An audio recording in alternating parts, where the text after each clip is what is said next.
The Jupiter classes के YouTube channel पर आप सभी का एक बार स्वागत है। आज के इस वीडियो में हम फिजिक्स क्लास 12th के फिजिक्स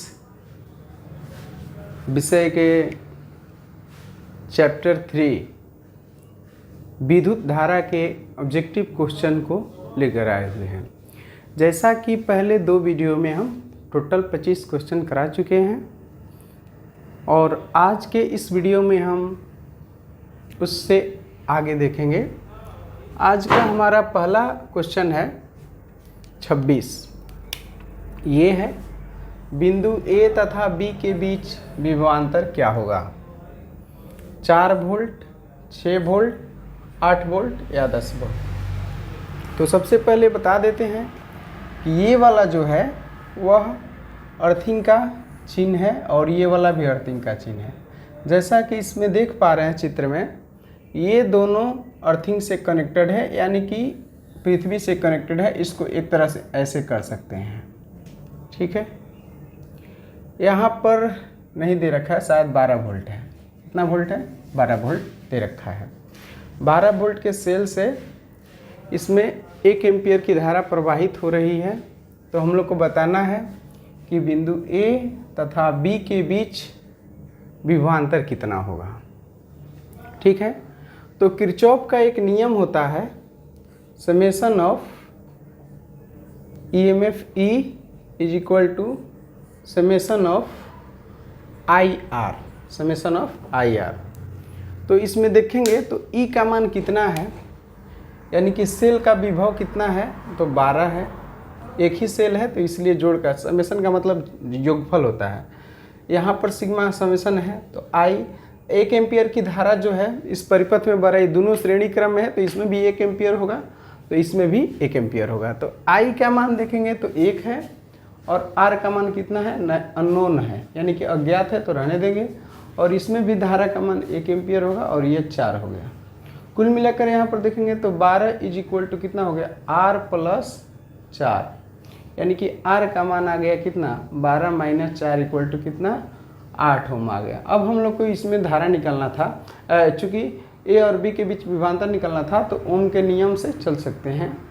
ओम के नियम से क्या हो जाएगा, ओम के नियम से हो जाएगा V is equal to IR, यानी कि विभवांतर VA minus VB, VA minus VB is equal to I का मान 1 है और R का मान 8 आया है, तो हो जाएगा 8 वोल्ट। तो राइट आंसर जो है वह हो जाएगा कौन सा, ऑप्शन नंबर C हो जाएगा, ठीक है। इसको देख लो। इस बिंदु A तथा D के बीच, इस फिगर में जो है बिंदु A तथा D के बीच नहीं, अच्छा बिंदु A यहाँ पर है और D यहाँ पर है और B यहाँ पर और C यहाँ पर है। बिंदु A तथा D के बीच तुल्य प्रतिरोध ज्ञात करना है, यानी कि चारों को मिला करके एक प्रतिरोध बनाना है और वह प्रतिरोध A तथा D के बीच में होना चाहिए, ठीक है। तो ऐसा समझिए कि देखिए, सबसे पहले है हम लोग को कि इसके बीच में ज्ञात करना है। तो सबसे पहले इस सब को हटा करके एक बनाते हैं, ठीक है। तो इस सब को बनाने के लिए जहाँ तक देख रहे हैं कि इसमें एक है और इस तार में 2 तार है, तो इसको मिला करके सबसे पहले बना लिया जाए एक प्रतिरोध, इसको तुल्य प्रतिरोध कहते हैं। इन दोनों को मिलाकर बना लिया जाए तो ये दोनों श्रेणी क्रम में है। श्रेणी क्रम की पहचान जो होती है, एक ही तार में अगर बहुत सारे प्रतिरोध लगे हुए हैं तो वह सब जो है एक श्रेणी में है, यानी कि श्रेणी क्रम में है। समांतर क्रम का पहचान ये है कि अगर 2 बिंदुओं के बीच में अलग अलग तार में प्रतिरोध जुड़ा हुआ है तो उसको हम लोग कहेंगे कि वह समांतर क्रम में है। किस क्रम में है? समांतर क्रम में है। अभी यहाँ पर देखा जाए तो ये श्रेणी क्रम का फॉर्मूला डायरेक्ट होता है, R बराबर R1 प्लस R2। ये किसके लिए है? तो श्रेणी क्रम के लिए। समांतर क्रम के लिए होता है 1/R बराबर 1/R1 प्लस 1/R2, ठीक है। ये किसके लिए है? तो समांतर क्रम के लिए है। किसके लिए? समांतर क्रम के लिए। तो ये दोनों को अगर मिलाएंगे डायरेक्ट इस फार्मूला पे तो 3 3 कितना हो जाएगा, 6। और यहाँ पर देखेंगे तो 1 बन जाएगा और ये कितना हो जाएगा, 6। अब इसको हम लोग हटा सकते हैं।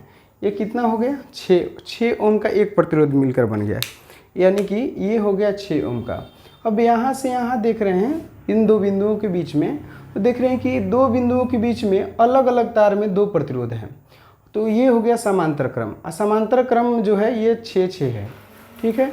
तो समांतर क्रम का फार्मूला अगर 1/r बराबर लेते हैं तो 1/6 जोड़ 1/6, तो 1/r बराबर एगो 1/6 व एगो 1/6 कितना हो जाएगा 2 गो 1/6, यानी कि 2 गुना 1/6, तो कटा देंगे तो कितना हो जाएगा 3।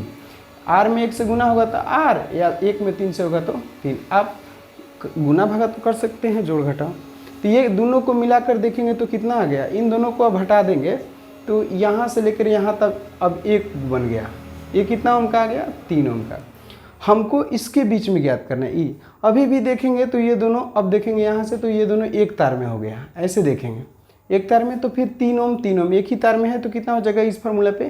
तो इन दोनों को हटा कर देखेंगे लास्ट में तो यहाँ पर आ जाएगा कितना 6 ओम आ गया। अब लास्ट में ये देखो ए और डी बच गया, दो बिंदुओं के बीच में दो अलग अलग प्रतिरोध हैं। तो फिर इस फार्मूला पर लगाएंगे समांतर क्रम वाला पे। समांतर क्रम वाला पर अगर बनाते हैं तो 1/r बराबर हो जाएगा 1/r1 प्लस 1/r2। r1 का मान कितना है, r1 का मान है 1/6 और 1/3। लघुत्तम निकाल देंगे तो पता है कितना आ जाएगा, ये 6 और 1 प्लस 2, यानी कि टोटल 3/6 कटा देंगे तो 2, यानी इसलिए r का मान जो है वह कितना ओम आ गया 2 ओम हो गया। राइट आंसर जो है वह हमारा कौन सा हो जाएगा, ऑप्शन नंबर डी हो जाएगा। ठीक है, अब यहाँ पर देखते हैं, ये वाला समझ में आ गया होगा। 28 नंबर जो क्वेश्चन है थोड़ा सा तेज़ी से देखना है कि ऑब्जेक्टिव क्वेश्चन है, समझिए इसको, वीडियो लंबा हो जाएगा। बिंदु ए तथा बी के बीच तुल्य प्रतिरोध कितना है। तो अब देखिए यहाँ पर समांतर क्रम अगर ये देखेंगे, इसमें बताना है ए तथा बी के बीच में, इस सबको मिलाकर जो बीच में है इस सबको मिलाकर एक प्रतिरोध बना देना है, और इन तीनों के बराबर वह होना चाहिए, मतलब तीनों के समान, जितना ये तीनों मिलकर के हो रहा है प्रतिरोध है उतना वो अकेले होना चाहिए, तो उसको तुल्य प्रतिरोध कहते हैं हम लोग। ठीक है, तो इसमें देखेंगे कि ये वाला जो है वह समांतर क्रम में है। समांतर क्रम में अगर दो गो प्रतिरोध हो तो क्या किया जाएगा, डायरेक्ट r बराबर r1 गुना r2 बटा में r1 प्लस r2, यानी कि दोनों को गुना करके दोनों को जोड़ के 2 से उतना से भाग दे देना है। तो ये 2 दूनी कितना हो जाएगा 2 गुना 2 बटा में 2 प्लस 2, यानी कि 4/4 कट के कितना आ गया 1 ओम आ गया। ठीक है, अब अगर इसको हटा दिया जाए, इसको हटा करके 1 ओम का लगा देना है यहाँ पर। अभी देखेंगे ए तथा बी के बीच में दोनों श्रेणी क्रम में हो गया। श्रेणी क्रम का फॉर्मूला r बराबर r1 जोड़ r2, यानी कि 2 ओम जोड़ 1 ओम मिलकर कितना हो जाएगा 3 ओम, और आंसर इसका कौन सा हो जाएगा बी हो जाएगा। गर्मी लग रहा है, इसको लिख लेंगे 1 मिनट।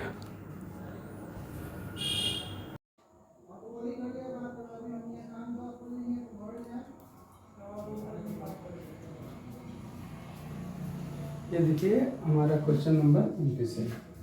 कह रहा है कि 2 एम्पियर की विद्युत धारा परिपथ में प्रवाहित हो रही है, तो विभवांतर बताना है VB माइनस VD कितना होगा, यानी यहाँ का विभव और यहाँ का विभव दोनों का अंतर कितना होगा। तो आपको बता देते हैं कि ये वाला जो क्वेश्चन है केवल इतना दे रखा है भुलवाने के लिए, आपको क्वेश्चन समझना है। एक होता है व्हीट स्टोन सेतु या wheat stone bridge. Wheat stone bridge का एक संतुलन होता है कि यदि परिपथ में चतुर्भुज टाइप का डायग्राम हो और उसमें कुछ इस तरह की बातें हो, यहाँ पर 2 ओम है और यहाँ पर 4 ओम है, तो इसका देखेंगे अनुपात निकालेंगे, इसका और इसका इन दोनों का अगर अनुपात निकालने पर सेम आ रहा है तो समझ जाएंगे कि ये व्हीट स्टोन सेतु है और ये संतुलित अवस्था में 2 दूनी 4 है और 3 दूनी 6 है। तो समझ जाइए कि यहाँ का विभव और यहाँ का विभव दोनों का विभवांतर क्या होगा बराबर होगा।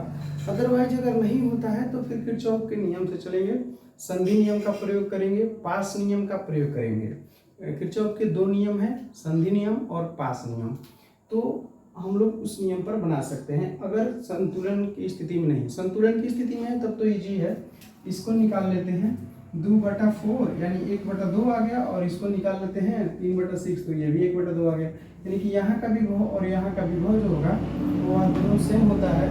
और इस स्थिति में यहाँ पर जो है इस तार में कोई भी धारा प्रवाहित नहीं होगा, और यहाँ का विभव और यहाँ का विभव शून्य होगा, तो इसलिए हमारा जो आंसर हो जाएगा VB minus VD equal to क्या हो जाएगा 0 हो जाएगा। चलिए इसको नोट कर लेंगे।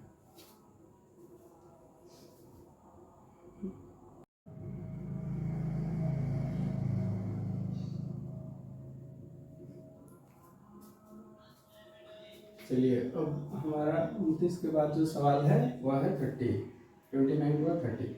तो 30 नंबर जो सवाल है वह क्या है देखते हैं। समांतर क्रम में जुड़े 10 ओम के दो प्रतिरोध का तुल्य प्रतिरोध क्या है।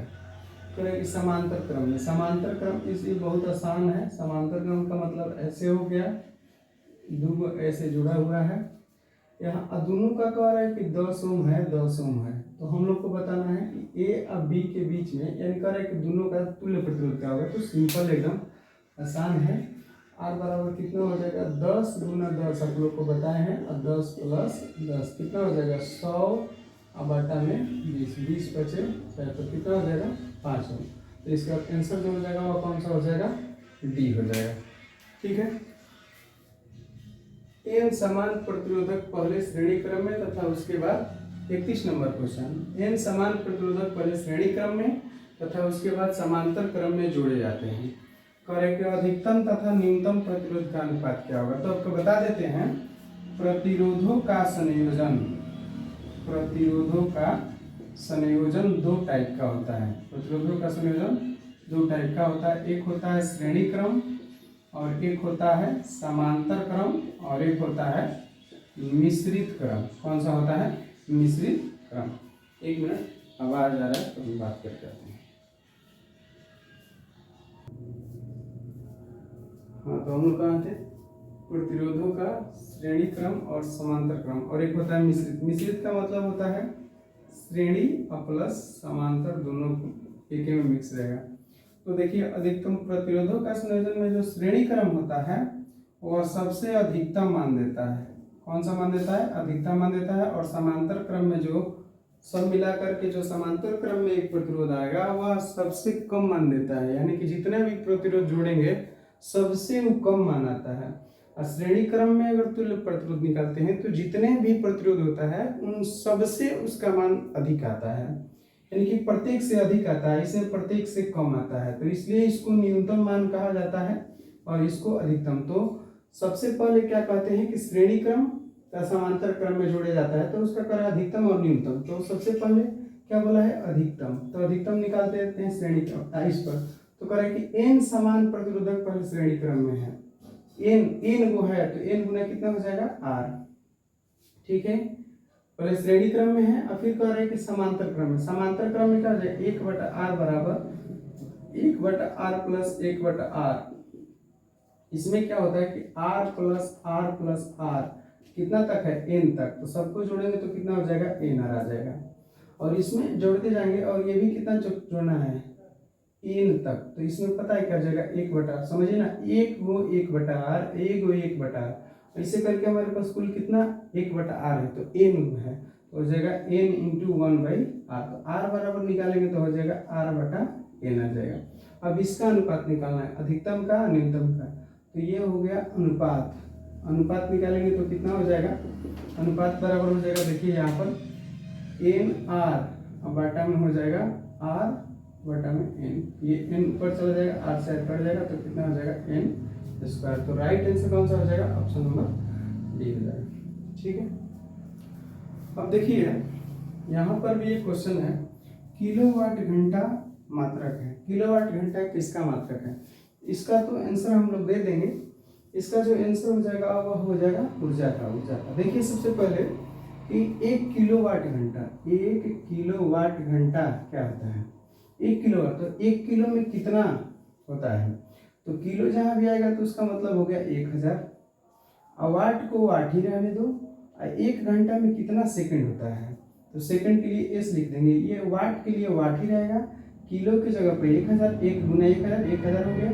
और हावर 1 घंटा में 3600 सेकंड होता है। तो कुल मिलाकर यहाँ पर देखेंगे तो हो जाएगा 36 गुना 10 के पावर 5 वाट सेकंड। 2 को 3 5 हो गया। इसको ऐसे कर लेते हैं कभी कभी 3.6 गुना 10 के पावर 5 वाट सेकंड। अब देखिए वाट जो है वह शक्ति का होता है, ठीक है, जो समय जो सेकंड है वह समय का होता है। तो कार्य बराबर क्या होता है, कार्य बराबर होता है शक्ति बराबर क्या होता है, पहले इसको देख लेते हैं। शक्ति बराबर होता है W/T। कार्य करने की क्षमता दर को क्या बोलते हैं, शक्ति कहते हैं। तो यहाँ से तिरछा तिरछी गुना पी कहते हैं इसको, तो पी में टी से, यानी कि डब्ल्यू बराबर क्या होता है, पी इंटू टी होता है। इसका क्या होता है, वाट होता है, और इसका क्या होता है, सेकंड होता है। ऐसे ही मात्रा कार्य का देखेंगे तो 1 जूल बराबर क्या होता है, 1 वाट इंटू 1 सेकंड। तो इसलिए वाट सेकंड की जगह पर हम लोग लिख सकते हैं 3.6 गुना 10 की पावर 6 जूल। ये कहाँ से आ गया, वाट सेकंड की जगह पर जूल कहाँ से आ गया, तो इस फॉर्मूला से हम लोग बता सकते हैं 1 जूल बराबर होता है 1 वाट गुना 1 सेकंड। ठीक है, तो अब इसको समझते हैं। इसका आंसर कौन सा हो गया, जूल। ऊर्जा, ऊर्जा का एक बात और समझेंगे कि ऊर्जा का, कार्य का और उष्मा का, कोई भी ऊर्जा हो, ऊर्जा कई प्रकार का होता है, तो कोई भी ऊर्जा हो, स्थितिज ऊर्जा हो, गतिज ऊर्जा हो, या कोई भी ऊर्जा हो, उसका जो ऐसा ही मात्रक, उसका जो मात्रक होता है वह क्या होता है, ऊर्जा होता है। और किलोवाट घंटा भी किसका मात्रक है, तो ऊर्जा का ही है। ठीक है, अब हम लोग देखते हैं प्रश्न संख्या 33। कह रहा है कि एक बैटरी जिसका विद्युत वाहक बल 5 वोल्ट तथा आंतरिक प्रतिरोध जो है वह 2 ओम है। एक बैटरी जिसका ईएमएफ, विद्युत वाहक बल को इंग्लिश में कहते हैं, शॉर्टकट में ईएमएफ कहते हैं। ईएमएफ का मतलब होता है इलेक्ट्रोमोटिव फोर्स होता है। ठीक है, और ये कितना दिया है, तो 5 सेल का होता है, सेल का भी अंतर होता है, ये 5 वोल्ट। आंतरिक प्रतिरोध का मतलब आर का मान दिया है कितना, 2 ओम दे रखा है। एक बाहरी प्रतिरोध से जुड़ा हुआ है। यदि परिपथ में 0.4 एम्पीयर की धारा प्रवाहित होती है तो बैटरी की टर्मिनल वोल्टता बताना है। यानी कि सीधा सीधा कहिए कि एक ऐसे है, सेल है, और एक यहाँ पर 2 ओम दे रखा है, और यहाँ बाहरी प्रतिरोध से जुड़ा हुआ है। इसमें धारा कितना बह रहा है, तो 0.4 एम्पीयर की बह रहा है। तो बैटरी की टर्मिनल वोल्ट, तो कह रहा है कि यहाँ से लेकर यहाँ टर्मिनल वोल्टता कितना होगा। तो ठीक है, इसका बैटरी का बता रहा है, इसका नहीं पूछ रहा है। कह रहा है कि यहाँ से लेकर यहाँ तक कितना होगा। तो बता देते हैं कि बैटरी का भी बराबर होता है E माइनस आई आर। ठीक है, क्योंकि ये वाला प्रतिरोध है, ई बाहरी वाला से नहीं पूछ रहा है बल्कि इसका पूछ रहा है। तो इसमें जितना धारा बहेगा, सबसे पहले ये आंतरिक प्रतिरोध भी, एक सेल के अंदर जो प्रतिरोध होता है उसको आंतरिक प्रतिरोध कहते हैं।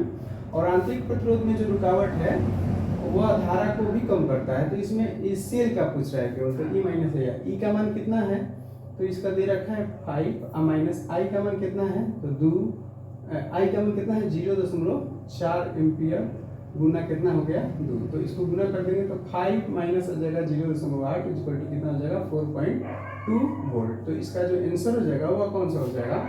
और यही कहता है कि प्रतिरोध का विभवांतर कितना होता, तो हम लोग क्या करते हैं, इसमें से घटा दें। ठीक है, सेल इसमें से जो बचा हुआ है, मतलब सेल का कहिए चाहे इसका कहिए, अब यहाँ आ गया तो इस बाहरी प्रतिरोध का भी विभवांतर जो होता है वो इतना ही होता है। इसका राइट आंसर कौन सा हो जाएगा, ऑप्शन नंबर डी हो जाएगा। ठीक है, अब क्वेश्चन नंबर देखेंगे 34। क्वेश्चन नंबर 34 क्या है, कह रहा है कि एक प्राथमिक सेल का ईएमएफ दिया है 2.4 वोल्ट है। इस सेल को जब लघु पतित किया जाता है, लघु पतित का मतलब शॉर्ट सर्किट किया जाता है, तो कर देते हैं तो 4.0 एम्पियर की वैद्युत धारा प्राप्त होती है। सेल का आंतरिक प्रतिरोध क्या है, अब देखिए ऐसे कर रहा है कि ये हो गया और ये हो गया इस तरह से, और ये बाहर में मान लीजिए प्रतिरोध है और शॉर्ट सर्किट किया जाता है। पर है कि सेल को जब इस सेल को जब लघु पतित कर देते हैं तो इसकी धारा जो है इसमें 4 एम्पीयर, सेल का आंतरिक प्रतिरोध यानी ये वाला बताना है। ये कितना दे रखा है 2.4 वोल्ट दे रखा है।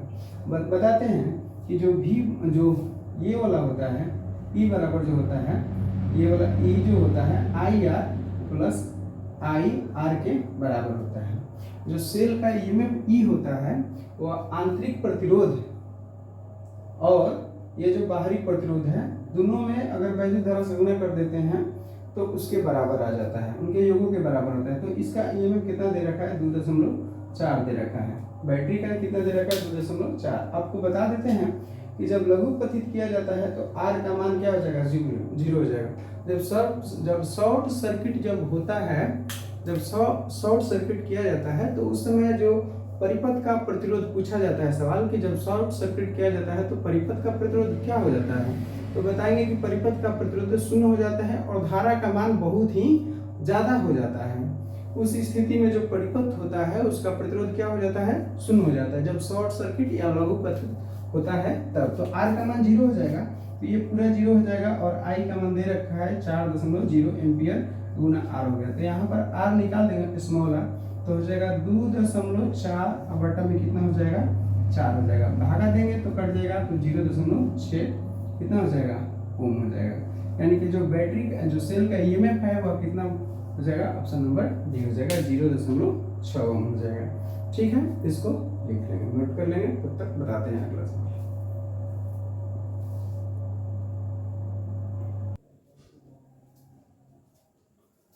चलिए अब देखते हैं सवाल नंबर 35।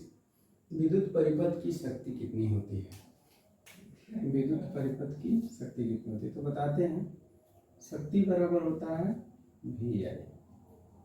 शक्ति बराबर क्या होता है, V I, power Vodafone Idea, जो नेटवर्क है दोनों को मिला करके है वोडाफोन आइडिया का पावर, फिर भी नहीं दिखता है तो, लेकिन हम लोग याद करेंगे शक्ति बराबर वी गुना आई। ठीक है, लेकिन ऑप्शन में तो वी आई नहीं है, लेकिन ओम के नियम से अगर वी के जगह पर आई आर करते हैं तो क्या हो जाएगा, पी बराबर वी के जगह पर आई आर करेंगे, आई को पहले से है तो क्या हो जाएगा, आई स्क्वायर आर, दिखा आई स्क्वायर आर भी नहीं है। तो चलिए हम लोग ऐसा करते हैं कि आई के जगह पर कुछ रख देते हैं, काहे कि आंसर जो देख कर रखते हैं। आई बराबर ओम के नियम से आई बराबर क्या होता है, वी बराबर आई आर, तो आई बराबर होता है वी बटा आर, तो हम लोग इसमें रखते हैं, वी के जगह पर तो रखे थे तो नहीं आया आंसर, ये ठीक है, ये भी ठीक है, ये भी है, लेकिन अब की बार आई के जगह पर रखते हैं क्या, वी बटा आर, तो पी बराबर क्या हो जाएगा, वी एक हो जाएगा वी बटा आर, तो क्या हो जाएगा, वी में वी से गुना होगा तो वी स्क्वायर बाई आर। अब करेंगे कौन है, तो आपका देखेंगे वी स्क्वायर बाई आर कहीं पर है, तो है, तो ये इसका आंसर कौन सा हो जाएगा, सी। ताप बढ़ने पर अर्धचालक का प्रतिरोध बढ़ता है घटता है, कभी घटता है कभी बढ़ता है, और जो डी ऑप्शन है वह है अपरिवर्तित रहता है। तो बताते हैं, ध्यान से सुनिएगा, बात है टेम्परेचर यानी कि ताप का। हमारे पास तीन चीज होता है, एक है चालक, एक है अचालक और एक है अर्धचालक। अर्धचालक ताप बढ़ाएंगे, ताप बढ़ाने पर अर्धचालक, और सबसे पहले समझ लेते हैं कि ताप जैसे ही बढ़ाएंगे तो अर्धचालक का प्रतिरोध जो है, प्रतिरोध का मतलब समझिए रुकावट, रुकावट क्या हो जाएगा, बढ़ेगा, क्या हो जाएगा, बढ़ता है, ऐसे समझिए बढ़ता है। ताप बढ़ाएंगे तब, ताप बढ़ाएंगे तो बढ़ेगा। अचालक जो है इसका भी, इसका प्रतिरोध जो है अचालक का वह घटेगा, अचालक का प्रतिरोध जो है वह घटेगा, यानी कि रुकावट उसमें कम होगा। लेकिन चालक में जो रुकावट होता है प्रतिरोध ताप बढ़ाने पर वह कम होता है, लेकिन अर्धचालक में अगर ताप बढ़ाते हैं तो उसमें रुकावट क्या होता है, कम होता है। तो यानी कि ताप बढ़ाने पर अर्धचालक का प्रतिरोध क्या होता है, वह घटता है। तो इसका राइट आंसर कौन सा हो जाएगा, ठीक। लेकिन अगर इसका घटाएंगे, यानी घटाएंगे शून्य केल्विन, शून्य डिग्री पर पूछा जाएगा, तो इसका क्या होता है, यह पूर्णतः अचालक बन जाता है। क्या होता है, पूर्णतः अचालक रहता है, और ये भी रहता है, ठीक है।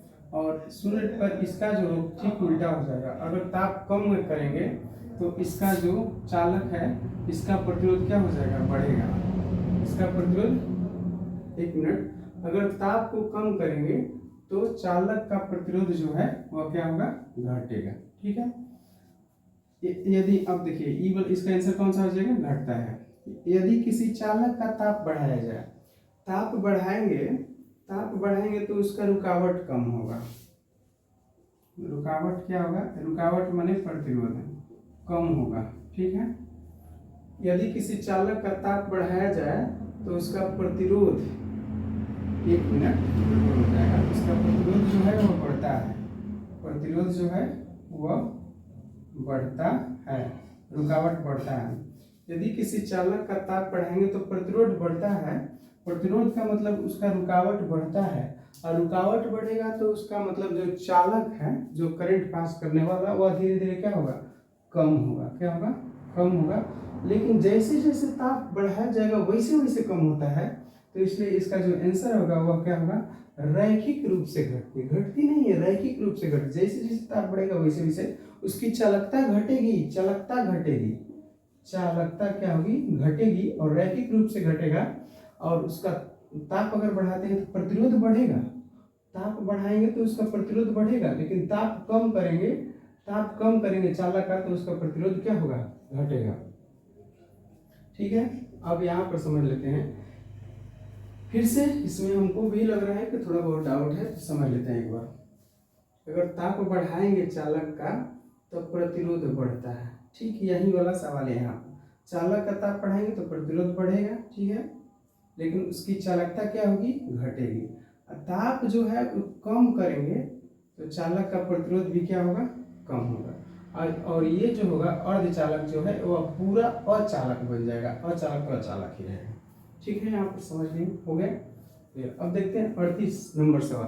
कह रहा है कि 1 इलेक्ट्रॉन वोल्ट बराबर कितना होता है। तो सिंपल ये वाला है, एक के जगह पर एक रहेगा। 1 इलेक्ट्रॉन पर कितना चार्ज होता है, तो 1.6 × 10⁻⁻19 कूलम, और ये होता है वोल्ट। ये C से क्या हो गया, तो कूलम हो गया, और V से क्या हो गया, तो वोल्ट हो गया। अब देखिए कूलम आवेश का है और ये वोल्ट किसका है, विभव का है। तो अब बता, अब ये तो पता चल गया कि इसका होगा आंसर 1.6 × 10⁻⁻19। ऑप्शन में तो सारा में है। तो देखिए कूलम अब वोल्ट कहाँ पर आता है, कूलम वोल्ट। तो कार्य बराबर होता है Q × V। Q मतलब आवेश हो गया, V तो आकार का क्या होता है, जूल होता है। तो यहाँ पर 1.6 × 10⁻⁻19 जूल।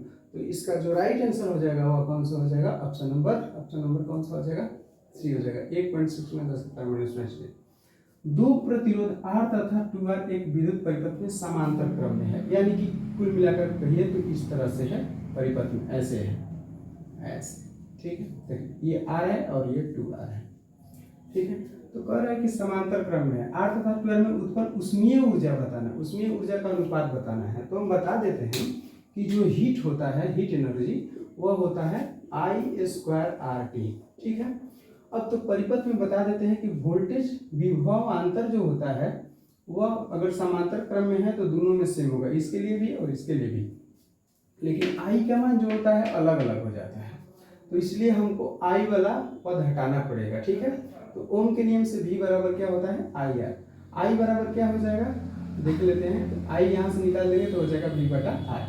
अगर समांतर क्रम में हम अगर आई को रखेंगे तो इसमें I1 I2 रखना पड़ेगा, क्योंकि आई जो होता है वह बढ़ जाता है, इसलिए आई पद को ही रिमूव कर दिया जाए, किससे, ओम के नियम से। तो V/R हो जाएगा। तो यहाँ पर H बराबर हो जाएगा आई के जगह V²/R² गुना में R × T। R से एक से कट जाएगा तो हो जाएगा V²T × R। तो सबसे पहले हम लोग निकाल लेते हैं H1/H2। H1 इसके लिए, ठीक है, तो क्या हो जाएगा, V के जगह पर V रहेगा, T के जगह पर T रहेगा, R के जगह पर क्या हो जाएगा R। लेकिन H2 के लिए कितना हो जाएगा, R के जगह पर 2R हो जाएगा, इस फॉर्मूला के हिसाब से। ठीक है, तो इस फॉर्मूला V² T रहेगा, R के जगह पर क्या हो जाएगा, तो 2R हो जाएगा। ठीक है, अब इसमें करेंगे तो क्या होगा कि ये वाला से ये वाला कट जाएगा। देखिए T से T कट जाएगा, V² से V², और ये वाला चल जाएगा ऊपर, तो R से R कट जाएगा, तो ऊपर बचेगा ये, तो ऊपर चल जाएगा, ये वाला यहाँ चल जाएगा तो 2 हो जाएगा, तो आ जाएगा आंसर 2:1। ऑप्शन नंबर बी में है, कितना है, 2:1। ये वाला जो होता है उसमें ऊर्जा का फॉर्मूला होता है, ओम के नियम से इसको बदल करके और इसमें मान रख देंगे तो हो जाएगा हमारा। ठीक है, अब देखिए लास्ट क्वेश्चन, आज के इस वीडियो का लास्ट क्वेश्चन है। यदि आवेश Q पर कुल प्रभावी बल 0 है तो Q का मान क्या होगा। ये क्वेश्चन जो है आया हुआ है और इसको ध्यान में रखेंगे। ठीक है, कई बार क्वेश्चन ये पूछ दिया गया है, तो इसको आप लोग भली भांति समझने की कोशिश करेंगे। यदि आवेश Q पर कह रहे हैं कि यहाँ पर कुल प्रभावी बल 0 है, ठीक है, प्रभावी बल 0 का मतलब है कि इन तीनों के द्वारा इस पर जो बल है वह 0 है। तो देखिए कैसे 0 है और उसमें Q/Q का मान कैसे निकालते हैं। ये देखिए प्लस आवेश है, ठीक है, तो प्लस आवेश है तो इस पर इसके द्वारा बल लगाया जाएगा इधर, ठीक है, और ये वाला है तो इस पर बल लगाया जाएगा, इसके द्वारा इस पर बल लगाया जाएगा और इसके द्वारा इस पर बल लगाया जाएगा। तो देखेंगे कि ये Q है और ये Q है, तो इसके द्वारा बल लगाया जाएगा किधर, इधर लगाया जाएगा और इसके द्वारा इधर लगाया जाएगा। ये हो गया F और ये हो गया F। तो इसके द्वारा बल और इसके द्वारा लगाया गया बल, तो सबसे पहले इसके द्वारा लगाया गया बल निकाल लेते हैं, और ये R है, तो क्या हो जाएगा F बराबर K Q बटा में कितना हो जाएगा R। ठीक है, अब इसके द्वारा बल कितना लगाएगा, तो ये हो गया F1 और इसको मान लेते हैं F2, और ये वाला इसके लिए, ठीक है, F3। अब इसमें समझते हैं कि F बराबर ये हो गया F1, तो ठीक इसी प्रकार से F2 भी हो जाएगा K Q1 Q बटा में R²। इन दोनों को मिलाकर के परिणामी बल यानी कि इस दिशा में तो होना चाहिए, इस दिशा में तभी ना शून्य होगा, तो यानी कि जो बल इधर लग रहा होगा इस पर, ये बल इस पर इधर लगेगा, एक मिनट, ये वाला इधर लगेगा और ये वाला इधर, तो दोनों मिला करके और ये वाला दोनों क्या होना चाहिए, बराबर होना चाहिए, तभी ना परिणामी बल जो होना चाहिए वो शून्य होगा। यानी कि इसके द्वारा लगाया गया बल और इसके द्वारा लगाया गया बल इस पर, और इसके द्वारा लगाया गया बल तीनों जो है कह रहा है कि इस पर शून्य है, ठीक है, शून्य कह रहा है, तो ई वाला जो बल लग रहा है इन दोनों के जोड़ के बराबर होना चाहिए।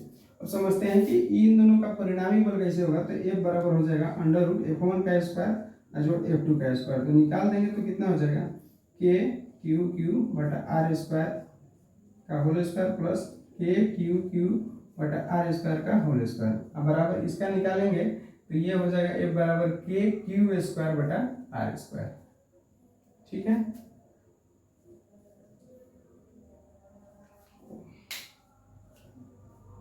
इसके द्वारा लगा K Q बटा में R² नहीं होगा, यहाँ तो बहुत ज़्यादा हो जाएगा जी, R कितना हो जाएगा K Q² बटा में कितना हो जाएगा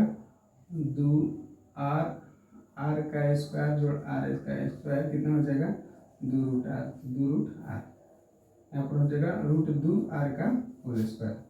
ठीक है, तो यहाँ से देखेंगे तो एक ही जैसा 2 है, तो फिर बाहर निकल जाएगा K Q बटा में R², और इधर हो जाएगा K Q² बटा में 2 × R²।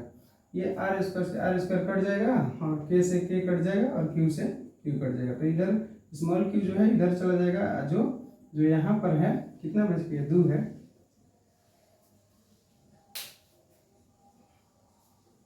R² एक के लेखा 2 है ना, तो यहाँ पर जो है ना 2 बाहर नहीं निकलेगा, तो यहाँ पर √2 होगा, तो R² से R² कट जाएगा, और ये जो होगा तो अच्छा ये वाला यहाँ चल जाएगा, तो यहाँ आ जाएगा, तो हो जाएगा Q बटा Q जो हो जाएगा वो आ जाएगा 2√2।